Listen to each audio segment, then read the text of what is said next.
what's the last time that something like Katrina happened in New Orleans? I think it was 40 years prior to that. So, you know, I think those are some of the events that we kind of, you know, I don't know whether you can say that Katrina. So let's assume that for instance, the purpose that Katrina was a foreseeable event, even though it happens once in a blue moon. It was not a black swan event. Well, while the odds were pretty small, the impact of the likelihood of that happening was always there. And I guess one of the things that how folks sometimes see as risk is, well, this is likely. If it's not likely to happen, then we're not going to talk about it. But what if there are big events like that while it has a small likelihood of happening, so less than material, but if that happened, will have huge impact. You know, I do wonder whether that should be disclosed, you know, in the financial statements, you know, as it is already disclosed by the city of New Orleans and, you know, in other statements. But, you know, that's, I'm just taking the case as an example, not the city of New Orleans as an example. You know, what if you do have a smaller place that does get flooded every 50 years, and you know, while that's unlikely to happen, the impact of that will be huge. You know, to the point of the town disappearing off the map altogether. Should they disclose that? Right. No, that makes sense. So, yeah. Okay. All right. Anything else on concentrations for us, Chris, or can we move on to our next category? So we've got 3 categories in 30 minutes. So this is going to be like speed dating. Okay. So yes, my next set of questions for you is on the government environment. So do you have any questions about the materials that we sent regarding the risks associated with the conditions in a government environment?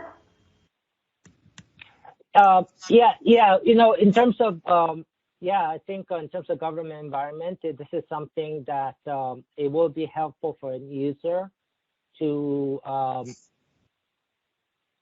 be. I think that most users should have the ability to at least understand the laws of the land.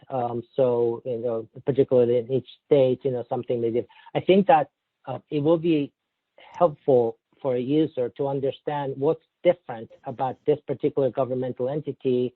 You know, if they got an exemption, you know, if, you know, I live in Massachusetts, so we have certain property tax limitations, but if they are not subject to those property tax limitations, or their own limitations are vary from sort of the standard Massachusetts, I think it'd be useful to know that, because that's the type of information that typically is harder to get, and typically when a user goes in and, you know, they kind of assume that the law is the same for an entity unless there's a reason to know otherwise. And sometimes I have found that there are certain, there's certain things that may be different for an entity because they got a special exemption, or because they're stricter or they're looser. And I think in terms of the disclosure, that would be something that will be extremely useful to know. Okay. So as specifically as possible in our government environment column here, how do you modify your analysis for making decisions or assessing accountability to incorporate information about risks associated with conditions in the government environment, if at all? And remember, we've got these specific circumstances that have to occur. So right. How would you use that information?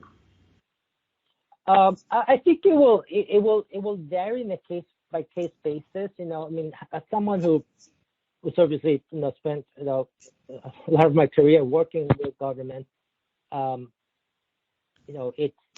have vast powers generally, more than corporations. They things can and do change based on the political cycles, not just in terms of who the politicians are who represent the people of that government, but also based on the political winds of the times. So, and again, I don't think that any of that should be a surprise, but it will be good to know for a user things that are not necessarily known. I mean, if the government is pursuing certain legislation internally, and there's discussions of it, the fact that information is public does not mean necessarily that a certain type of user will be aware of that. Sometimes there's so much information that's hard. So to the extent that they feel that it will impact their financial condition, positively or negatively, I think that would be useful for them to mention that, if for the past year they've been working on developing a waterfront and they're about to make an award and they don't have to say to whom, and all that information is public, it will still, to the extent that they think that will have a material impact to their financial condition, it will be useful for them to at least make a mention of it, because once it's pointed out, then one can always go and look deeper into that particular topic. So, if they feel that, for example, they spent all this money to reconstruct certain, natural damages, but they're not going to get they just got a letter that they're not going to get reimbursed by FEMA, or they have problems, and it's millions of dollars for a small government. I think that information like that may be publicly available, but not necessarily well known, it will be useful as well. Because a lot of the times these users are not local people. I mean, some of them may be, but I'm looking at stuff that's for towns I've never heard of. Sure. And while we can all do our own research, I think that putting all the users on equal footing, saying, oh, by the way, this town has been talking about this FEMA's money is not coming in, and it's going to be really bad, and we may have to shut down services because we just spent $5 million and our operating budget is $10 million, and FEMA is not going to reimburse us. So things like that. Okay. And how meaningful is that information, or would that information be to your analysis when you are doing your assessments? Well, my feeling is that under the standards that we are contemplating here, that if the government feels that it's meaningful enough to put it in there, I think we have to assume that's meaningful.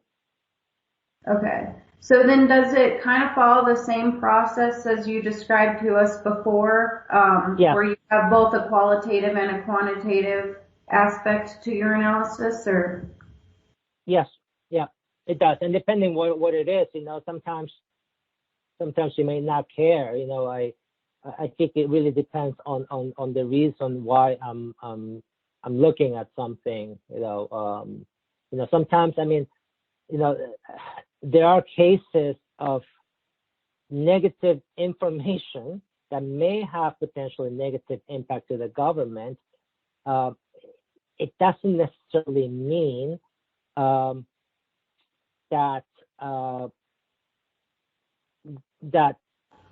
negative information is going to end up in us not doing it. Again, that shouldn't motivate the government. Why they do it, I think that the government's motivation will be full disclosure. And what do I mean with negative information that actually acts as a positive?